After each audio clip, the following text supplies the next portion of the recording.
Ladies and gentlemen, welcome back to the Takeoff. And yeah, you won't believe that this is actually our first week as the Takeoff between my host, co-host, whatever you want to call him, my son Dane, and everybody else. It's the first double week for our show. But most importantly, it's the last double week of the season, and it's going to be a sick one. We got games coming up that are just going to be flying by. And it's gonna be so much of a difference at the end of this season to play in and play out. So much can be determined this week in the double week. And I want to start, Dane. Welcome to our show. I don't want to like step on your toes or anything. It seems like your show. That intro was about half the show already. 50 is about 51 seconds, but we'll play anyways, dude. Fenner is rolling, to say the least. Rolling. What is going to happen this week when they got Barcelona at home? Are they going to get another 30-point blowout victory against the Spanish team?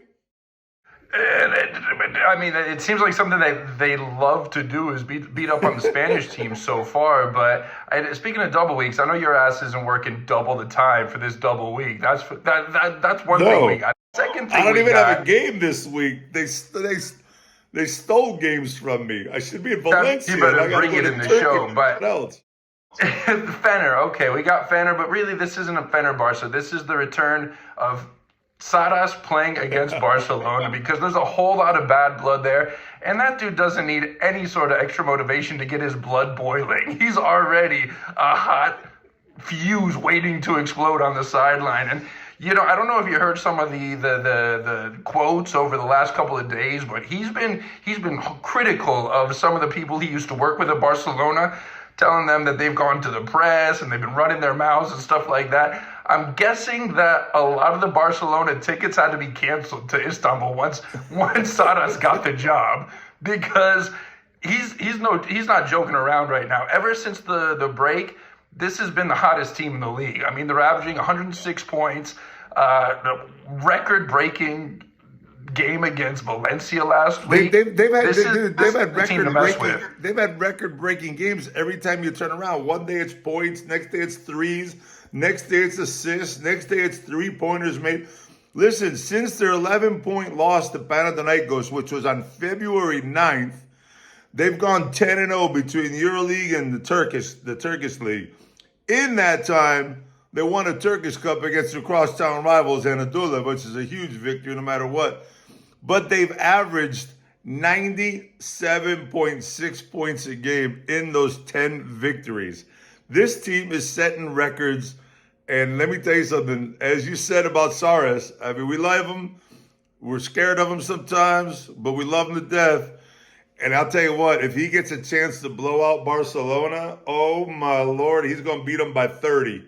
And it's not just that, it's a chance to sneak into the top four. I mean, depending on what happens around the league, if they beat Barcelona, they got a real chance at the top four. And this is not a team that anybody wants to see in the playoffs, especially with them with home court advantage. That's a scary proposition right there. Well, the good thing for them is they go to Milan afterwards.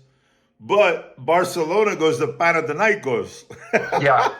So if Fenner gets that win, and Barca goes down, you're looking. I mean, who's got second, third, or fourth place? Who's got home court advantage? Now there's another fight going on.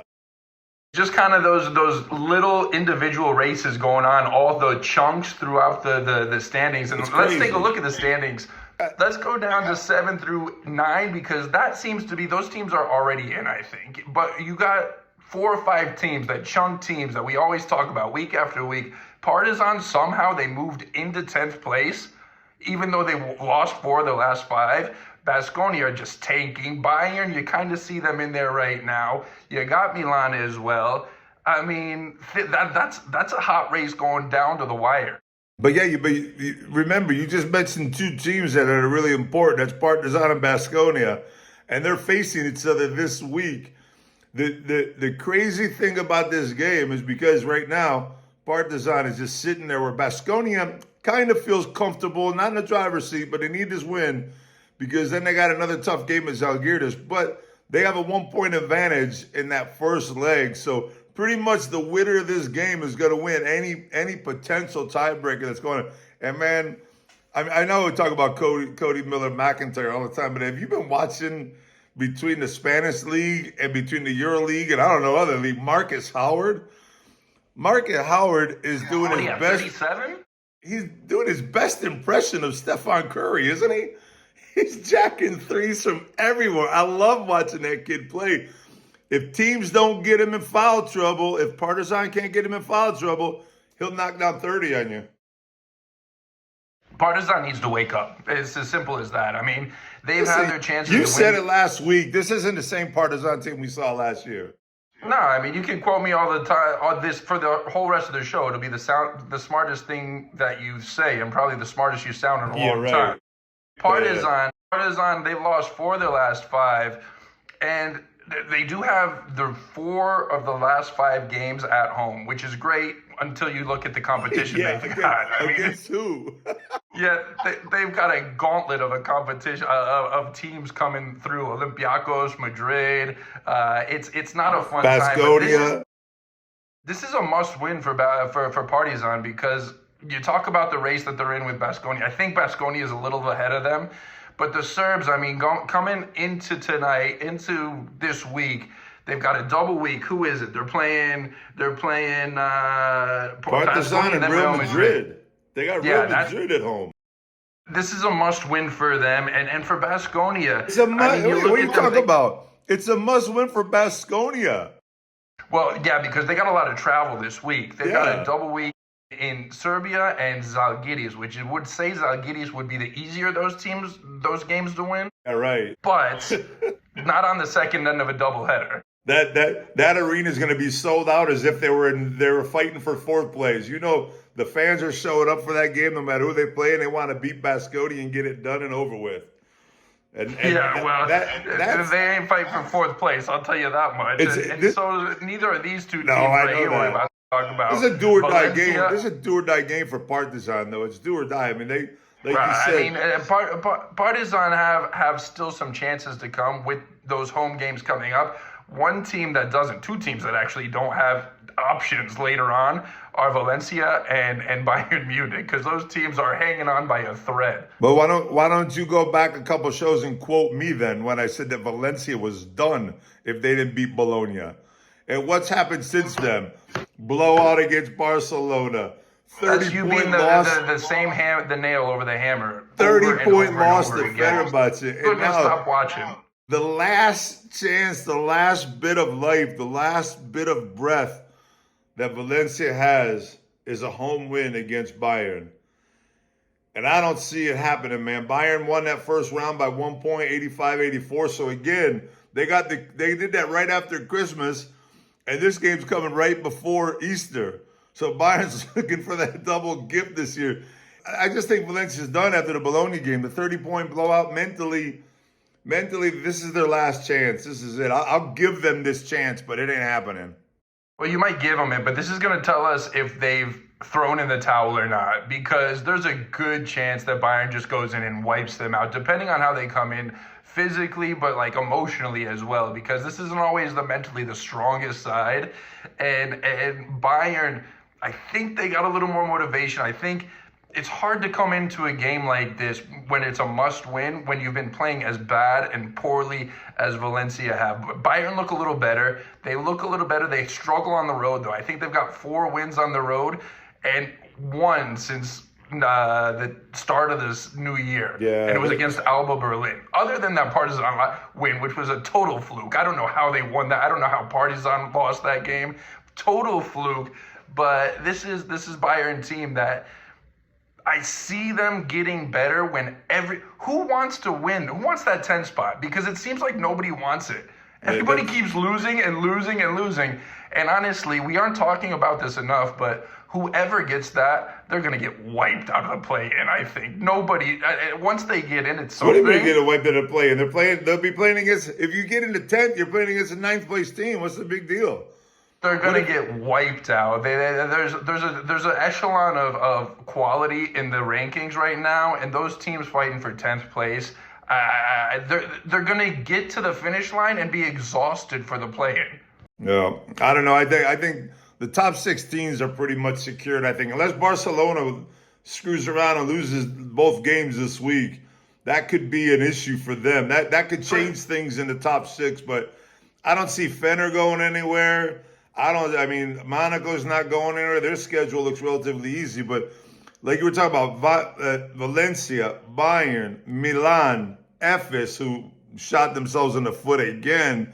And let's talk about really quick LDLC Asvel being the spoilers of the thing. They beat Milan a couple weeks ago. They beat Efes. And then you got Zalgiris hanging around there too. And it's like, we'll call it that 10th place traffic jam, if you will. But it's going to be between those five teams to get one spot, in my opinion, unless somebody blows it.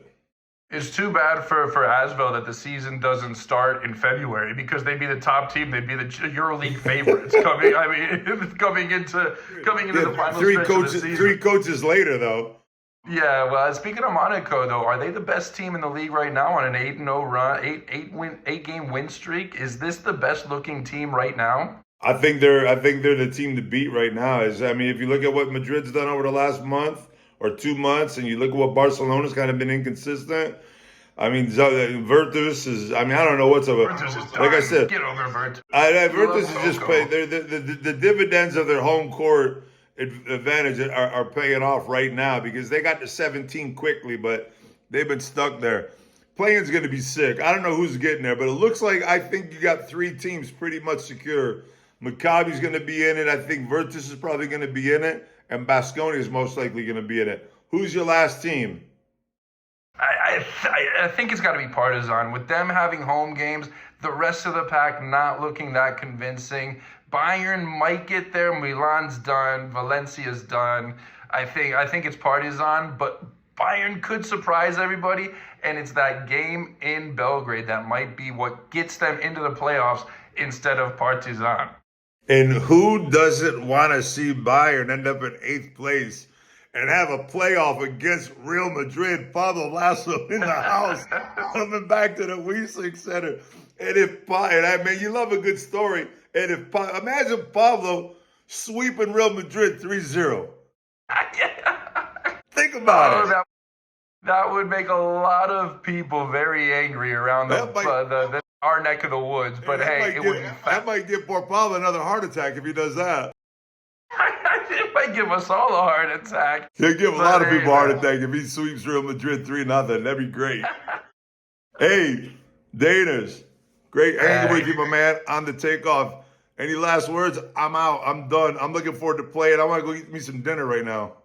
Go get some dinner. It's double week, so you gotta rest up. You gotta fuel up and get ready for all these games coming up here in the next 4 days. Let's do this, man. I can't wait. So many good games. See y'all.